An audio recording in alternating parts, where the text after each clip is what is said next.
Somewhere on a slab of weathered rock in the North Woods, a figure stares out at you across the centuries. It is thin to the point of skeletal, its limbs are too long, and whoever carved it took the trouble with stone tools on stone to give it a mouth. To the people who made these marks, this was not decoration. It was a warning about something they did not want to meet. And here is what troubles me. The people who left these images lived thousands of miles apart, speaking related but distinct languages, separated by generations, and again they described the same thing: a towering, gaunt, cannibal spirit of the winter. They called it many names, but the most familiar to us is the Windigo.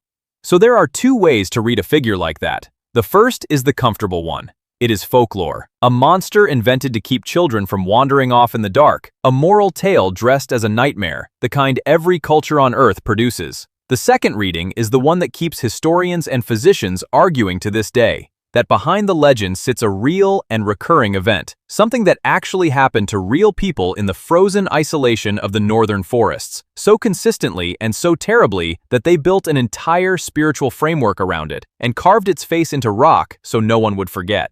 That is the question we are going to sit with. Was the Windigo purely a story, or was it a memory, hardened over generations into myth, of a genuine threat that came for people every winter? And to weigh that honestly, we are going to look at four very different kinds of evidence. We will start with the oral tradition itself, what the Algonquian peoples actually said the Windigo was, and why. We will look at the rock art, the physical carvings and paintings scattered across the Canadian Shield and the upper Great Lakes, and ask what they were meant to record. Then we will turn to the written accounts left by traders, missionaries, and, most unsettling of all, the courts, describing events that were documented, prosecuted, and are still on record today. And finally, we will look at the modern argument, the debate among doctors and anthropologists over whether a real condition ever stood behind the name. None of these sources on its own closes the question, but put them side by side and you start to see the true size of it. Before any of it was written down, before a single European set foot in these forests, the story already existed.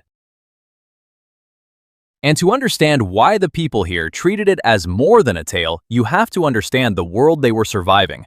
Picture the land north and west of the Great Lakes.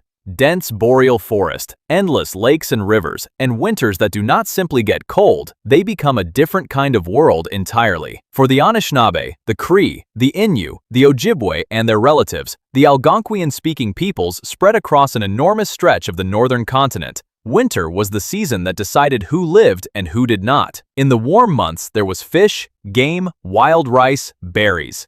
But when the snow came deep and the temperatures dropped for months on end, small family groups were often forced apart, scattered into the bush to hunt, sometimes cut off entirely from anyone else for weeks. If the hunt failed, there was no store to walk to, no neighbor a short distance away. There was only the cold, the hunger, and the people trapped in the lodge with you. It is in exactly that setting that the figure of the Windigo lives. And this is the part I want you to hold on to, because it matters. In the traditions recorded by anthropologists and by native scholars themselves, the Windigo is not simply a hairy beast in the woods. It is, at its core, the spirit of cannibalism and of insatiable, destructive hunger, a being that eats human flesh and can never, ever be full. The more it consumes, the larger it grows and the hungrier it becomes. It is described as gaunt, emaciated, its skin drawn tight over its bones, sometimes with a heart of ice, sometimes taller than the trees. And crucially, in many of the traditions, a person could become one. A human being, pushed past some terrible line, could turn into a Windigo or be possessed by that spirit. To the peoples who carried this belief, this was not entertainment. It was, in a very practical sense, a map of the greatest moral catastrophe imaginable in their world. Their survival depended absolutely on sharing food, on the bonds between kin, on the unwritten law that you do not turn on your own. The Windigo was the embodiment of that law being broken. It was what a person became when hunger and isolation and selfishness swallowed everything human in them. And so the story was told and retold, from grandparent to grandchild, always with the same warning underneath. There are limits you do not cross, no matter how hungry you are, because what waits on the other side is not death.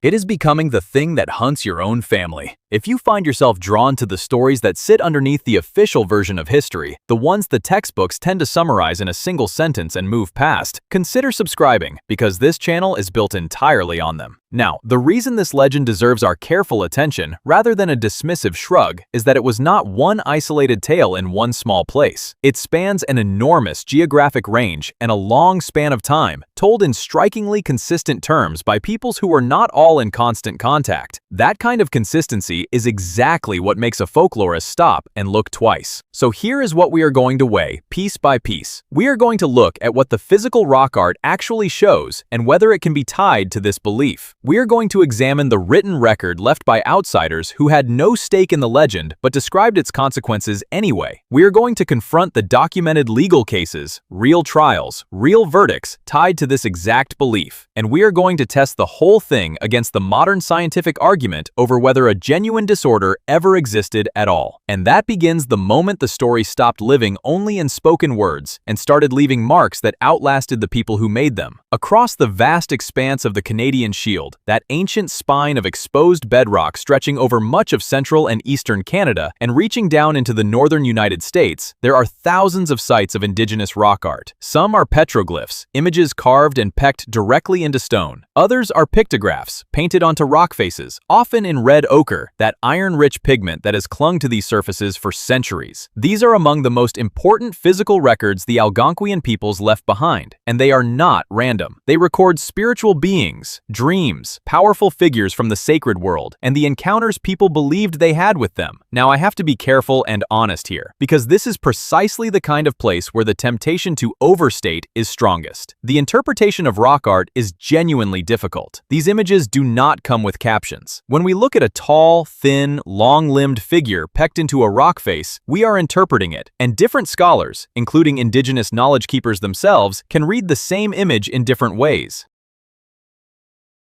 So, I am not going to tell you that there is a signpost somewhere in the woods that says, "Here is the monster." That is not how any of this works, and anyone who claims otherwise is selling you something. What I can tell you is this: the rock art of these regions unmistakably records supernatural and spirit beings that were central to the belief system. And among the recurring figures are gaunt, elongated, human-like forms, sometimes with exaggerated features, that fit the described character of malevolent spirits. Whether a specific carving is the Windigo, or a related being, or a shaman in an altered state, or something else entirely, is often a matter of careful, cautious interpretation rather than certainty. And here is the honest core of it. The absence of a definitive label does not prove these are not depictions of the being. But it does not prove that they are either. We are holding both possibilities open because the images cannot speak for themselves. What the rock art does establish beyond serious doubt is that these were people who took the spirit world with deadly seriousness and who committed their most important beliefs to stone. Carving into rock with the tools available was slow, deliberate, physically demanding work. You did not do it lightly. You did it for the things that mattered most, the beings that held real power over life and death. So when the tradition speaks of a starving cannibal spirit that could take hold of a human being, and the surrounding rock art shows a world densely populated with exactly this category of dangerous, hungry, more than human figures, the two lines of evidence at least point in the same direction. The oral tradition says the fear was real and central. The rock art confirms that the people invested enormous effort in recording the powerful spirits they feared and revered. But here is where the story stops being something we can safely file under folklore and starts becoming much harder to explain away. Because the legend, however old and however carved in stone, might still have been just that, a legend, if the only trace of it were the stories and the images. It is not. When outsiders arrived, people with no cultural investment in the Windigo, no reason to believe in a cannibal spirit, they began to write things down. And what they wrote is deeply disturbing. From the 17th century onward, as French traders, trappers, and Jesuit missionaries pushed into these territories, records began to accumulate. And running through them again and again in the reports of people who often held the native beliefs in open contempt is a recurring account. In times of famine, of failed hunts and endless winter, some individuals in these communities were reported to have turned to cannibalism. Not out of ritual, but out of starvation, and, more chillingly, in some accounts, out of a compulsion that seemed to go beyond mere survival. And once a person had crossed that line, the community around them did not treat it as a private tragedy. They treated it as something far worse. They believed that person had become, or was becoming, a Windigo. Notice what that means. Two completely separate kinds of source are now describing the same phenomenon. The indigenous oral tradition, passed down for generations, warns of a human being transforming into a cannibal monster driven by insatiable hunger. And the written accounts of outside observers who did not share that belief independently record real episodes of famine cannibalism in exactly these communities, in exactly these conditions. The story and the documented event line up, and it goes further than starving individuals in isolated lodges. There are documented legal cases. In the historical record of the region, particularly through the 19th and into the early 20th century, there are instances where a person believed to have become a Windigo was killed by members of their own community, and where these killings later came before colonial courts. The people who carried out the killing often explained, plainly and without apology, that they had acted because the individual had turned into a Windigo, or was becoming one, and that this was the only way to protect everyone else. In their understanding, they had not committed murder. They had stopped a monster before it could consume them all. Sit with the weight of that for a moment. These are not campfire tales. These are events serious enough to end lives and to generate court records. Human beings, convinced beyond doubt that a person they knew had transformed into a flesh-eating spirit, acted on that conviction with lethal force, and then stood before a legal system to account for it. Whatever the Windigo was, it was real enough to kill for, and real enough to die for. And that raises the question that has divided investigators ever since. Were these people simply acting on a superstition, a false belief with terrible consequences? Or were they responding, in the only framework they had, to something that was genuinely happening to human minds and human bodies in that extreme environment? So let us do the hard part honestly. Let us take the skeptical position seriously first, because it is strong, and then see how much of it actually holds. The skeptic says this: there is nothing supernatural here and nothing mysterious. Famine cannibalism is, tragically, a documented human reality in extreme starvation, recorded across many cultures and many disasters worldwide, from besieged cities to shipwrecks to failed expeditions.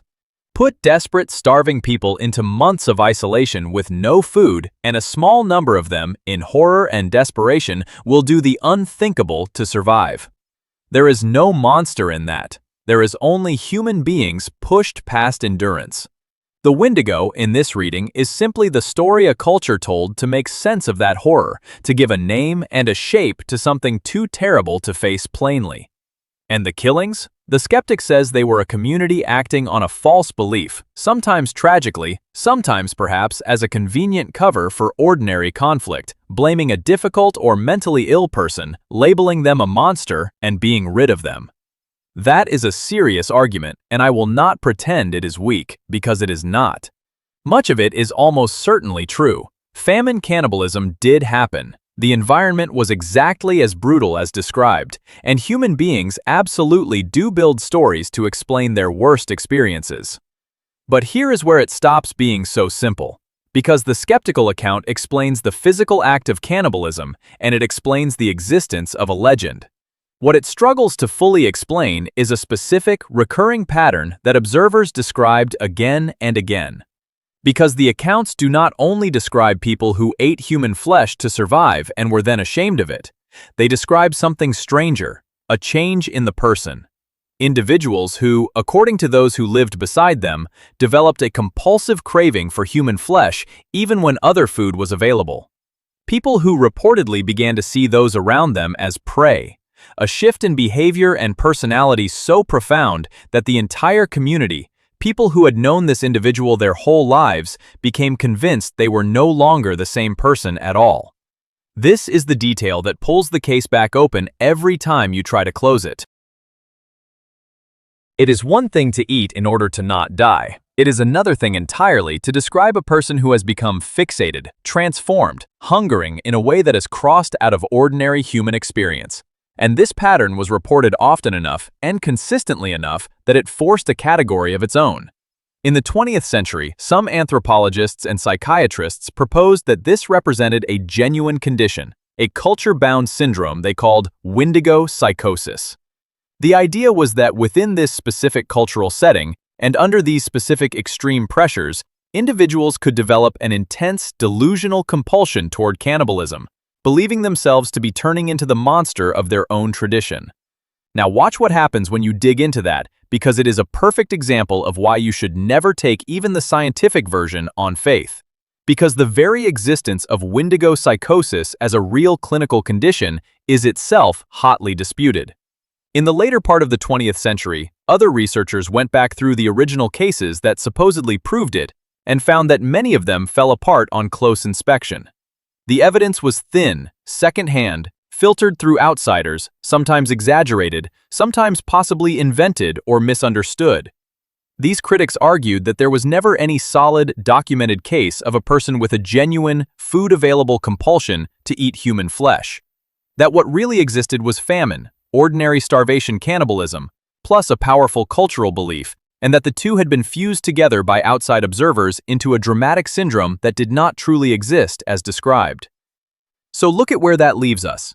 We have a tradition, ancient and geographically vast, describing human transformation into a cannibal monster. We have physical rock art recording a world of powerful, feared spirit beings.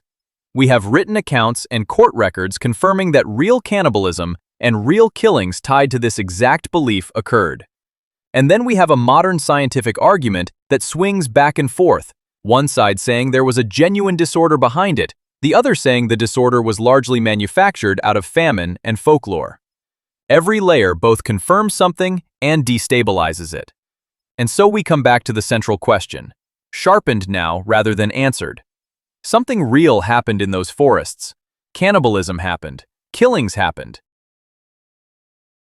Communities were genuinely convinced they were facing a monster. The only thing in doubt is what exactly that something was. Now let us bring the two lines together and see what they make when they touch. On one side, the oral tradition and the carvings, the deep memory, warning of a starving spirit that consumes people from the inside and leaves them hungering for their own kind. On the other, the hard documentation, the traders' reports, the famine records, the court cases, describing real human beings who ate human flesh and were believed to have become monsters. And here is the parallel that I think is the true heart of this, the thing that keeps me returning to it. The tradition did not just describe a monster, it described a mechanism. It said specifically that a normal human being could become this thing, and it told you exactly how. Through the breaking of the deepest bond of their society, through isolation, starvation, and the turning of a person against their own people. That is not the description of a beast that wanders in from the wilderness. That is a description of a human catastrophe, and it maps disturbingly closely onto exactly the conditions the written record confirms. The isolation of the winter bush, the failure of the hunt, the starvation that stripped people down until, in the words of the tradition, their humanity could be devoured from within. The peoples who told these stories were not describing a creature they had never seen. They were describing something they had witnessed happen to their own, and they had encoded, in the language of spirit and myth, a brutally accurate account of how a human being can be destroyed by hunger and isolation and become a danger to everyone around them. And there is one more thing that deepens this, the physical reality of the land itself, which never changed and which we can still stand in today. The environment that produced this legend is not gone. Those forests, those winters, that crushing isolation, they were real. They were survivable only by the strictest cooperation, and they punished any breakdown of that cooperation with death. The Windigo, whatever else it was a belief perfectly shaped to the specific dangers of that specific world. It named the single greatest threat to a people whose survival hung on sharing and trust, the threat of that trust collapsing under the weight of hunger. Two independent kinds of evidence, the memory and the record, are pointing at the same place, not necessarily at a supernatural monster, but at a real, recurring human horror, so profound that a whole family of cultures built their moral universe around preventing it, and carved its face into the oldest rock they knew. So what were the carvings meant to remember? I think, when you lay it all out, the most honest answer is also the most human one. and it is more unsettling than any simple monster story. The Windigo was almost certainly not a physical creature stalking the tree line, but it was not merely a bedtime tale either. It was memory, hardened into myth. It was the way a people preserved, across countless generations, the knowledge of what happens to human beings at the absolute edge of survival, and a warning, carried in story and stone, never to cross the line that leads there. The three kinds of evidence we have been weighing, the spoken tradition, the physical rock art, and the written record, each tell a partial truth. The tradition preserved the meaning. The carvings preserved the fear. The documents preserved the fact that the fear was grounded in real events. And this is exactly why I distrust the confident dismissal, the voice that says, "Oh, it is just folklore," and moves on. Because folklore, in a culture without writing, was not idle storytelling. It was the library. It was how a people stored their hardest-won and most essential knowledge across time. When the elders described the Windigo, they were not being naive. They were transmitting, in the only durable form they had, a warning about human nature and human limits that was every bit as real as anything in a medical textbook. To them, this was never a legend in the way we use that word. It was history and law and survival all at once, kept alive by voice through the darkest winters imaginable. The question that stays open is not whether there was a monster. It is how much precise, hard-earned truth we throw away every time we file another people's memory under the word myth and stop listening. Remember that gaunt figure carved into the rock, the one we started with, staring out with its two long limbs and its terrible mouth? Look at it again now. It is not a picture of a beast that came out of the forest. It is a picture of what a person could become, drawn by people who knew, from bitter experience, that it could happen, and who wanted no one after them to ever forget. That is not superstition. That is a warning written in the most permanent language they had. Some warnings outlive the people who carve them and go on doing their work in the silence long after we have forgotten how to read them. So here is what I would genuinely like to ask you. Is there a story where you grew up, a warning passed down in your own family or region, something everyone repeated but no one could quite prove, that you now suspect was carrying a real truth underneath it? Tell me in the comments, because those old warnings fascinate me and I read every one you leave. I really do want to hear them because the comments under these videos are half the reason I make them. And if this is the kind of history you want more of, the kind that lives underneath the tidy version in the textbooks, then subscribe and stay with me, because there are stranger and older stories still to come. If it held you all the way to the end, a like genuinely helps other people find it, and that is the whole reason a channel like this can keep going. Thank you for sitting with me through all of it. Keep asking what the old stories were really trying to say, and I will see you in the next one.